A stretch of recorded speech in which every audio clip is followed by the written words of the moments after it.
भक्ति भावना कि सदगुरु के चरणों में आए, शीश झुकाया, ब्रह्म ज्ञान मिला, जीवन रोशन हो गया, मैं दास बन गया, गुरु का दास बन गया। दास ने पहले भी कुछ महीनों पहले बात कही कि शब्द ही कितना मीठा है गुरदास, कितनी मिठास है। शब्द बोलते हैं और कितनी मिठास गुरदास।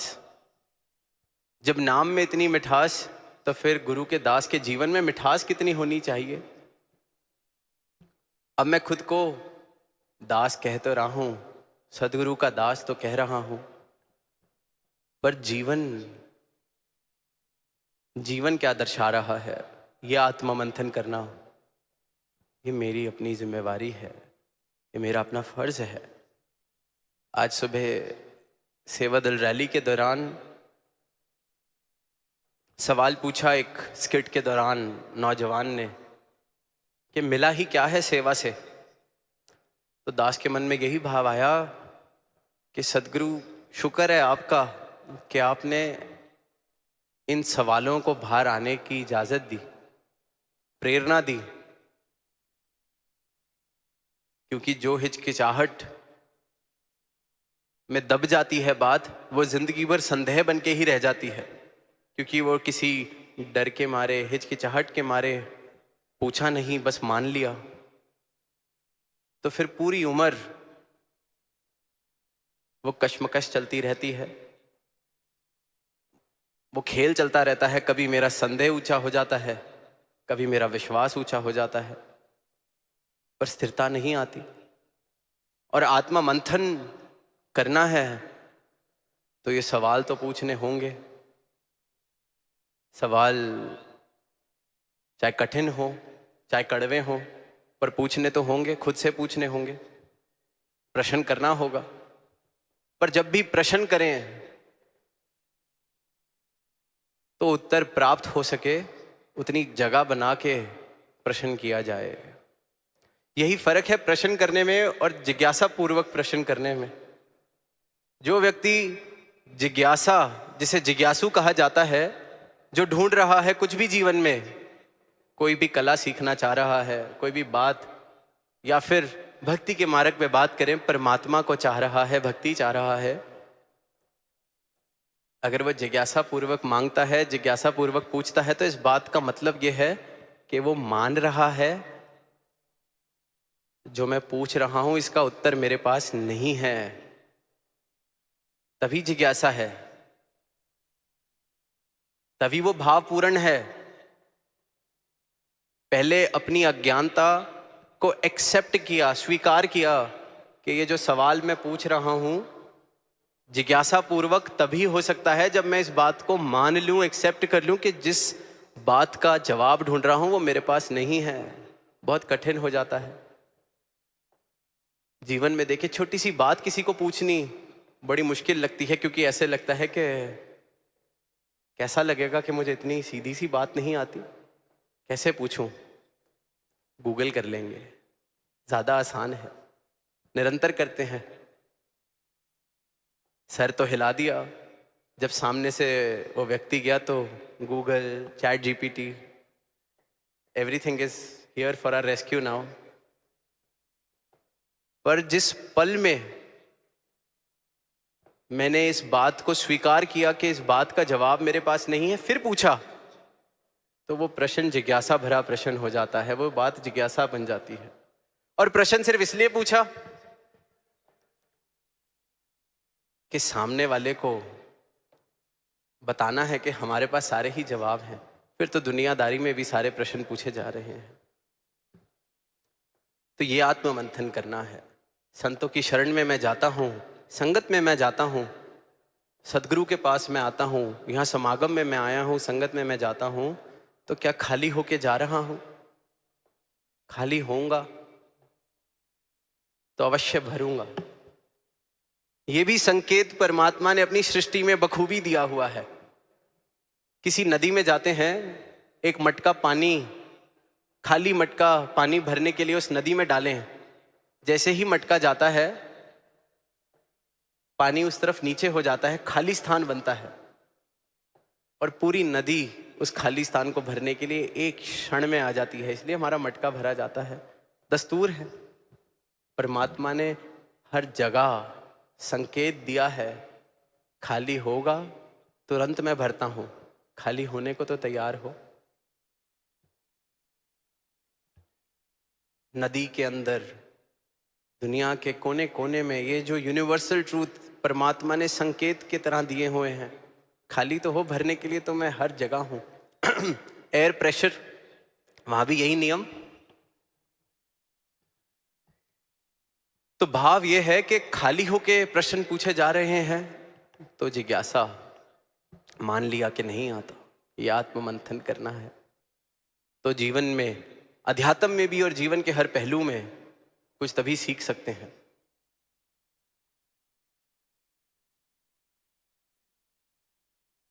ऐसा ही एक सवाल दास से किसी टूर पे एक बच्ची ने आके पूछा। कहती, दासी का एक सवाल है,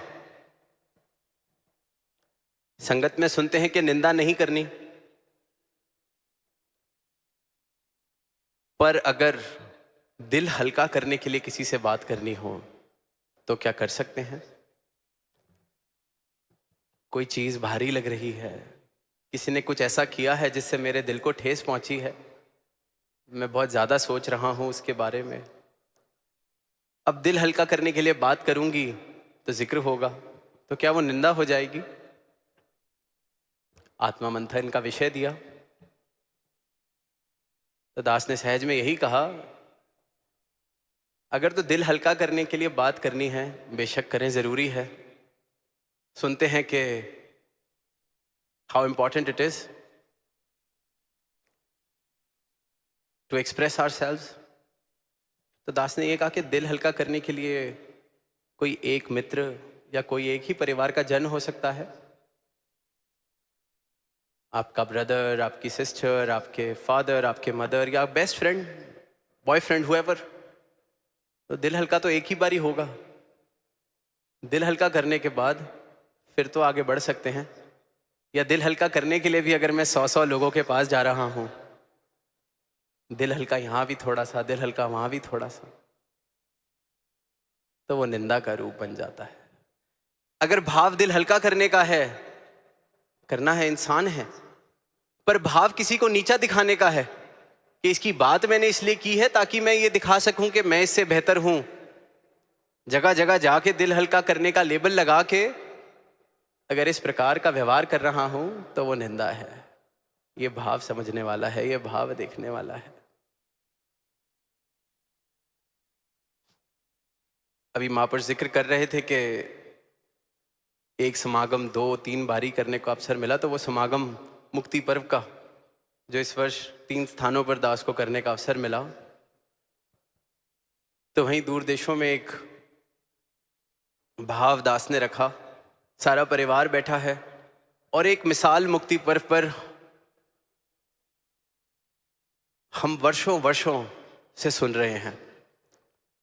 एक मिसाल प्रधान लाभ सिंह जी की,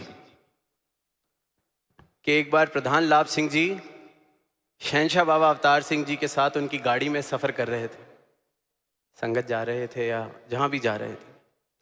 शहंशाह जी पीछे बैठे हैं, प्रधान लाभ सिंह जी को आगे वाली सीट पे बिठा रखा है, और गाड़ी चलते हुए स्थान जहां जा रहे थे, गाड़ी रोकी, सड़क पे कोई और महापुरुष दिखा और प्रधान लाभ सिंह जी को कहा कि अब रास्ता ज्यादा दूर नहीं है, आप पैदल चले जाइए, इस महापुरुष को गाड़ी में अपनी जगह बिठा दीजिए। प्रधान लाभ सिंह जी ने कहा, सतवचन महाराज। उतर गए और वो महात्मा जिसे शहंशाह जी ने अपने साथ बिठाना था, उनको बिठाया और गाड़ी आगे चली गई। तो जो मिसाल सुनते हैं कि प्रधान लाभ सिंह जी को सड़क पे चलता देख पीछे से एक महापुरुष आया, एक संत आया और उसने कहा, आप मिशन के प्रधान, संत निरंकारी मंडल के प्रधान, आपको गाड़ी से उतार दिया, आप पैदल चल रहे हैं और वो आम सा सेवादार उसे साथ बैठा लिया गाड़ी में। क्या प्रधान का चलना शोभा देता है? अब जो सीखने वाली बात जो हर साल मुक्ति पर्व पर कोई ना कोई जिसका जिक्र करता है वो ये कि प्रधान लाभ सिंह जी ने जवाब दिया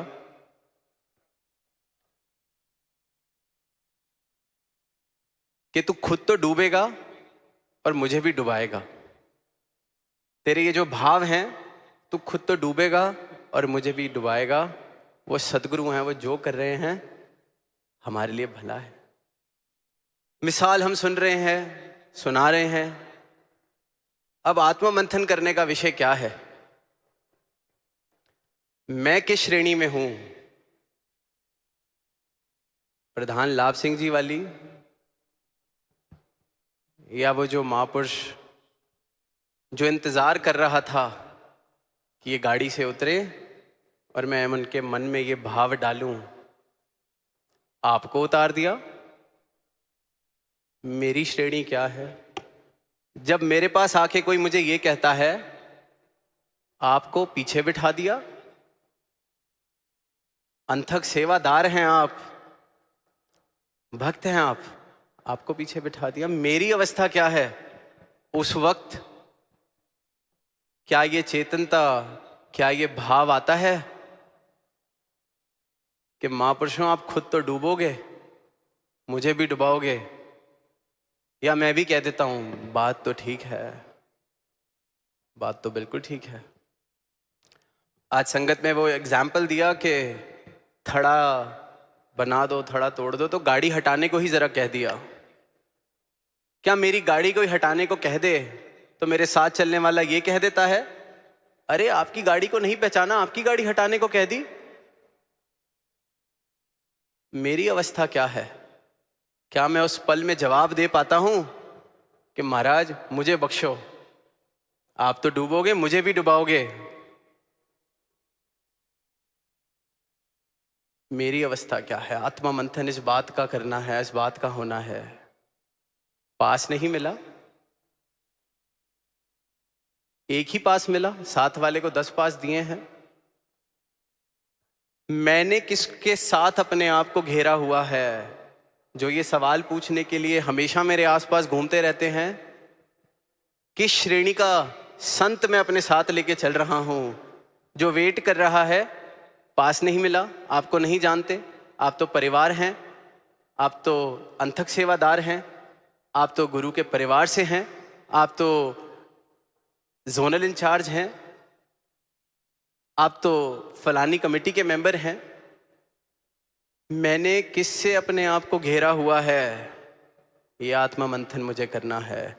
प्रधान लाभ सिंह जी वाली अवस्था भी नहीं है तो कम से कम इतनी आत्मा मंथन की आवश्यकता है कि कहीं आसपास ऐसी कंपनी, ऐसी संगति में लेके चल रहा हूं जो पल पल यही सवाल पूछ रही है, आपको नहीं जानते, आपको पास नहीं दिया, आपकी गाड़ी नहीं पहचानी, आपको नहीं देखा।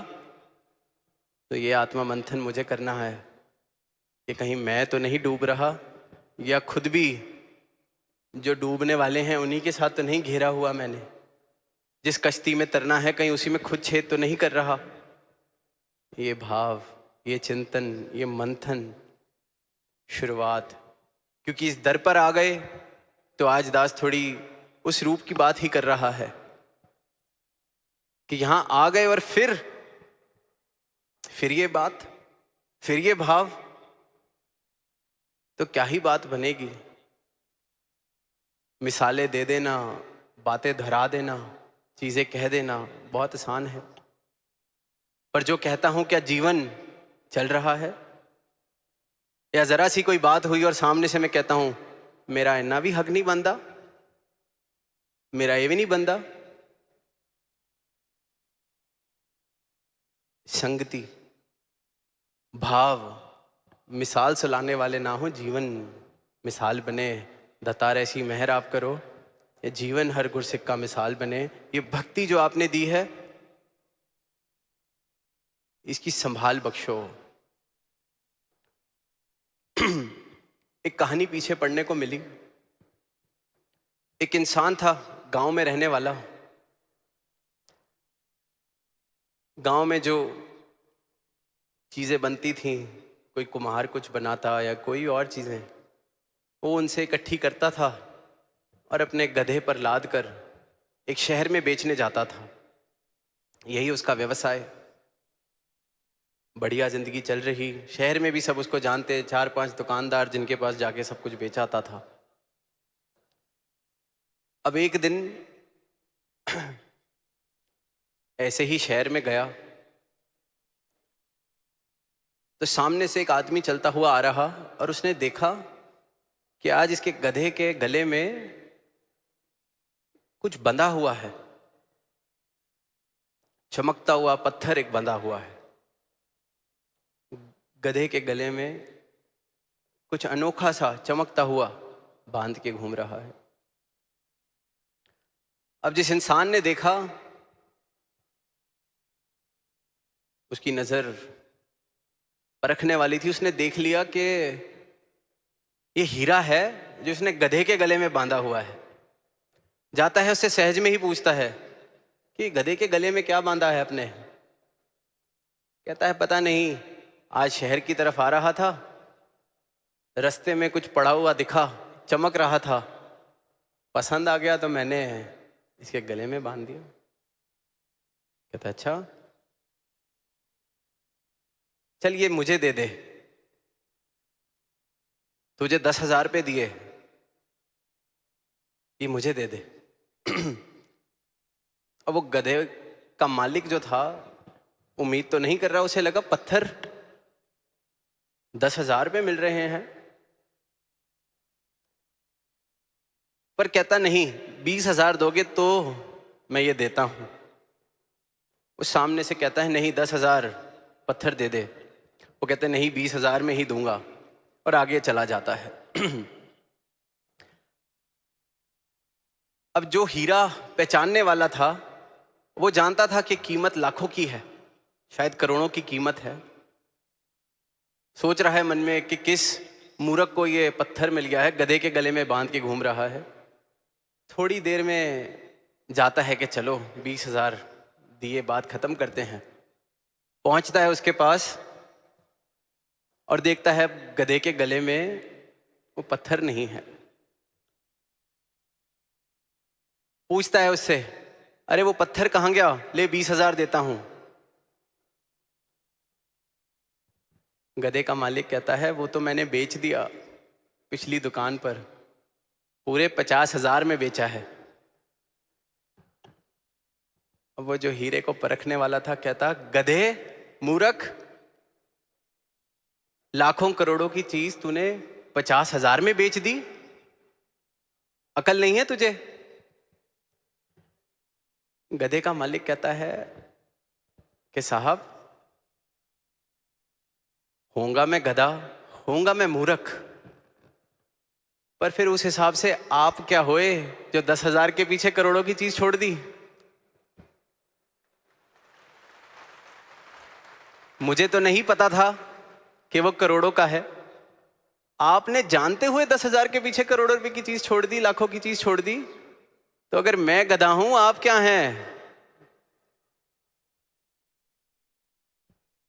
जिसके पास तो कीमत नहीं है, उसकी तो फिर माफी है, अनजान है। हमारा क्या होगा अगर सब कुछ जानते हुए किसी बात के लिए ये हीरे वाला सौदा छोड़ दिया? कहीं ये नहीं मिला, कहीं ये नहीं पूछा, कहीं किसी ने जरा सा कुछ कह दिया।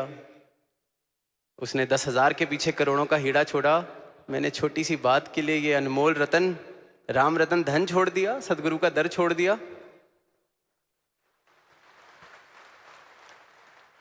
मंथन ये करना है। प्रधान लाभ सिंह जी की, भक्तों की, गुरसिखों की मिसाल मैं दे रहा हूं, पर अपना आनंद, किसी ने गाड़ी रोक दी या नहीं पहचानी, अपना आनंद इसलिए छोड़ दिया, अमृत इसलिए छोड़ दिया, उसमें विष इसलिए घोल दिया, जबकि जानता हूं, बचपन से सुन रहा हूं। तो हमें क्या कहा जाएगा? आत्मा मंथन इस बात का करना है, जिसके पास तो पहचान नहीं, उसे तो कुछ नहीं कहा जा सकता। मुझे किसी ने वहाँ बिठा दिया, यहाँ बिठा दिया, ये कर दिया, वो कर दिया, 2 की जगह 4 पास दे दिए, 4 की जगह 1 पास दे दिया, 1 भी नहीं दिया। कौड़ियों के बदले राम रतन धन, सदगुरु के चरण, इनसे मैं दूर। तो अगर वो गधे वाला मालिक गधा है, मूर्ख है, तो हम सबको क्या कहा जाएगा? आत्मा मंथन इस बात का करना है। तो क्योंकि समय हो रहा है और इस बार क्योंकि एक दिन बड़ा है, तो दास को भी कल एक अवसर दोबारा मिलेगा, तो बाकी भाव दास अपने कल रख देगा। पर तब तक के लिए ये आत्म मंथन करें कि इस आनंद के समुद्र में आए हुए हैं, समागम चल रहा है। यहां भी अगर मैं आनंद नहीं ले पा रहा, यहां भी मैं खुश नहीं रह पा रहा, यहां भी कमियां देख रहा हूं, तो अगर उस गधे वाले को गधा कहा जाएगा, तो हमें क्या कहा जाएगा? प्रेम से कहना, धन्यवाद। सदगुरु माता सुदीक्षा सविंदर हरदेव जी महाराज की जय। सभी इसी प्रकार आप अपना स्थान